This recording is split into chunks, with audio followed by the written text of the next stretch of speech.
merienda para sa mga pure organic nating pangkarne. Ayan o.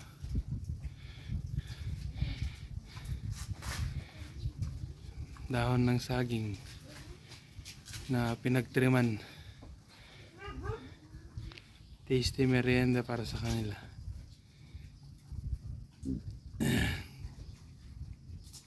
Five months old, pero mga kapon.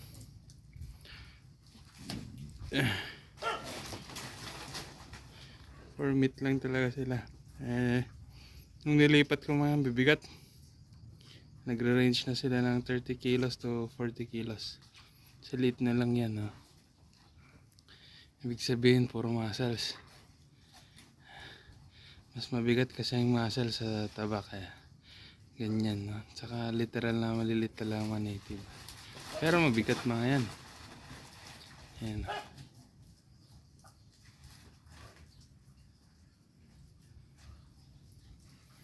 Tanghaling tapat.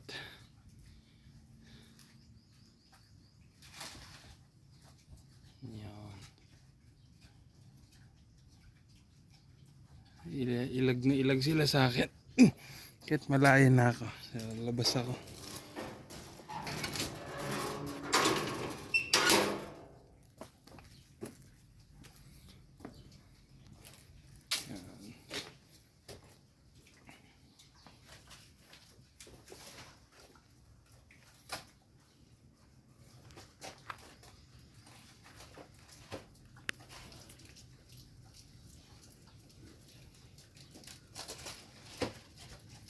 Sarap ng kain nila.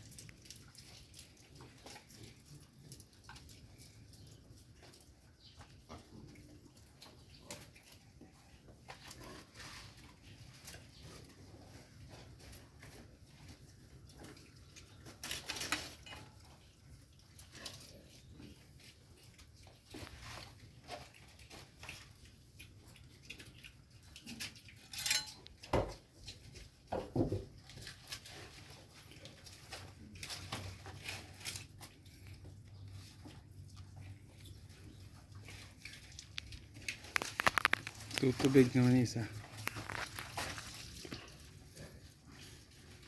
Ang tubig kasi dun. Nipple drinker.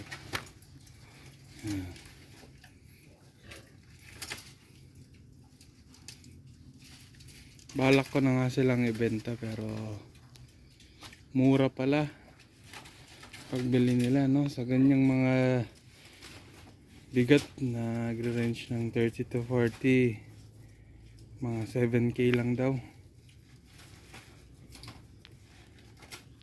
7K ang bili ko dyan.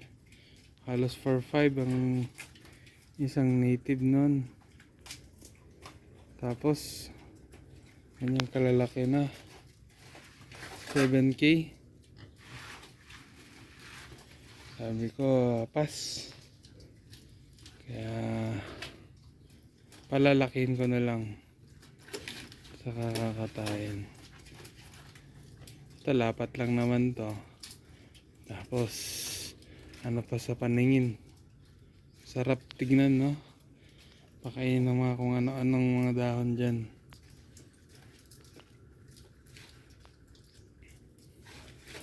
Merienda na yung isa. Ay, nag-siesta na siya dun.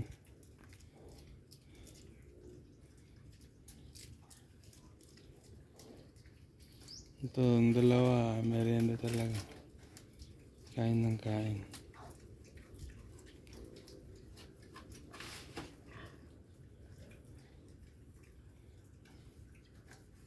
Bahala na sila dyan.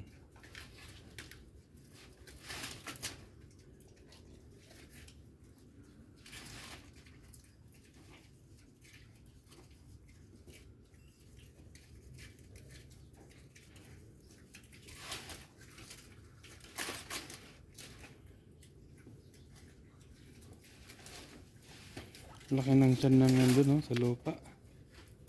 Yung isa nandun parang ginagawang ano to,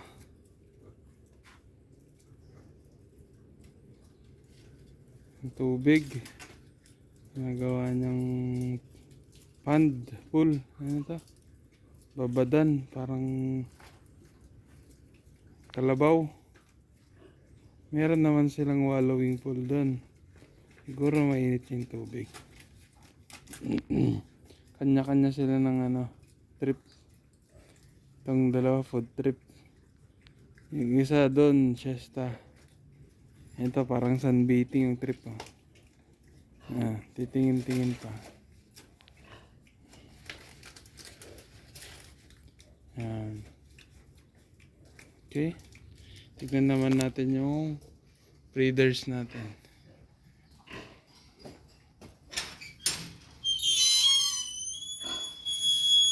Medyo malalaki na yung ating hybrid.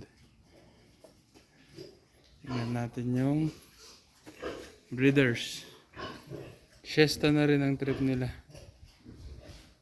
Yan. Kung mapapansin nyo, si Bunso nandun sa yun, naka pangalawa dun sa gitna. Yan. Siya, yun si Bunso. Bati na sila. Hindi na siya nabubuli. Kita niyo yung malaki doon sa kabila. Nanay nila din yun eh. And actually itong batch na to, dalawa yung nanay. 13 pala sila lahat, namatay yung dalawa, kinatay yung isa. Naging 11 sila kasi may isang binili galing sa labas. Ano siya, barako. Ayan o, nasa kanan. Nanganap na naman ng chicks. Pagdating ko dito, tumatrabaho na naman yan. Kaya by June sigurado may mga anak na dito. Okay. Ayan.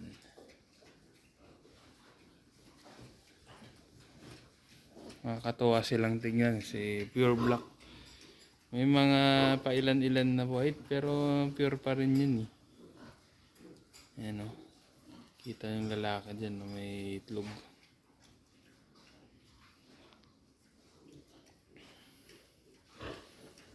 Ayan. Pinapakain na namin sila ng darak tsaka breeder mash na may kasamang yellow corn. Ayan o, yellow corn. Kalat.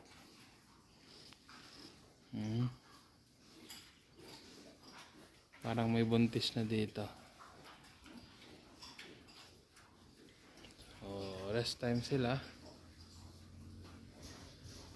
Siesta lang. Ano ngayon? 2 PM.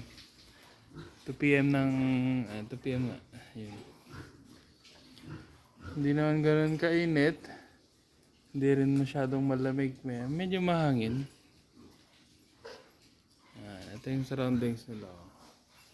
Yung pader namin parang kawayan lang yan, kawayan. Ayan. Yung doon, tapos open doon sa dulo. Ito net lang din, net. Ayan. Kaya medyo presko. Ayan. Tapos may nipple drinker sila only. Yun. Ito tubig. Medyo madami yung kulungan na. Siesta lang. Sana all pahiga-higa. Kung mapapansin natin yung yung magiging breeder natin, parang buhay na buhay lahat yung dede. 1, 2, 3, 4, 5. 5 yung kanyang nipple tits, no? Tits. Buhay lahat. So, magandang breeder. Pantay-pantay pa lahat yan, no?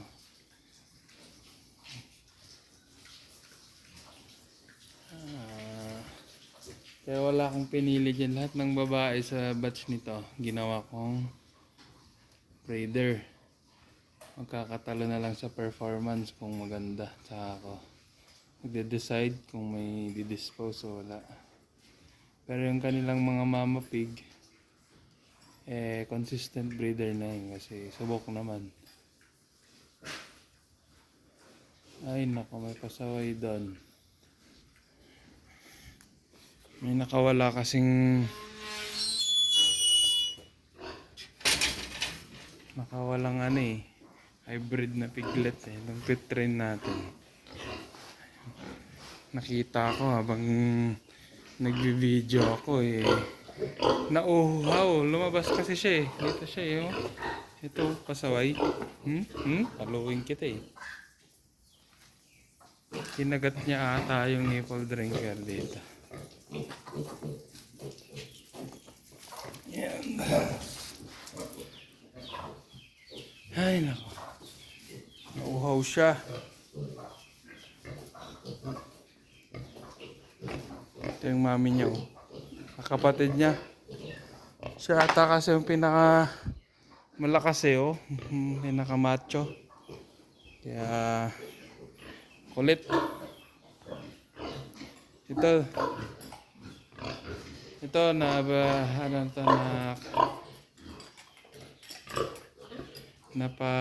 natin siya, pabarako na. Yung guilt na hindi natin papabuntis nun. Ito yung F1. Ito yung mami nitong mga pitong na to. Medyo madamot siya. Anak niya mga yan. Napabara ko na rin. Yan. Ito yung mami ng mga ito. Maliliit. Yan. Yung daddy nila pinatay na. Yung mga pang hybrid natin balak ko. Nag-order na ako sa kaibigan kong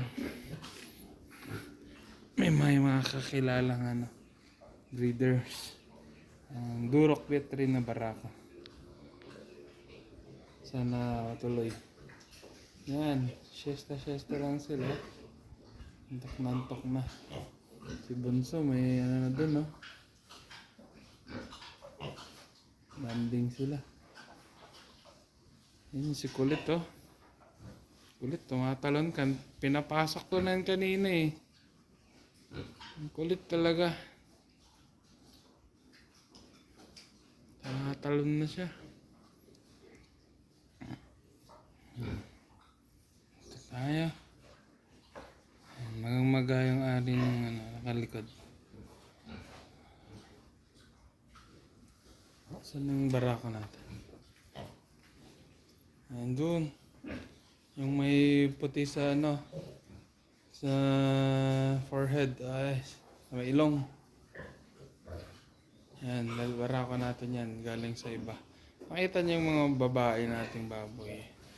Yung mga namumuti dun sa may ilong nila, isang parang linya lang. Ito, makapal. Sa iba kasi yan Yan, tsaka mas maliit siya kasi sa iba ko binili ito. Usually kasi pure black yung galing sa akin Kasi nung bumili ako, ni-specify ko talaga sa seller na pure black. Yan. Para may pang wat-wat. May pang kanyaw. Yan. Balak nating magbenta sa mga Highlanders na may mga occasions. Yun nga lang, pinakain ko na sila ng feeds kasi sobrang liliit nila noon. Yan. Sige, antok na sila. Okay. Yan.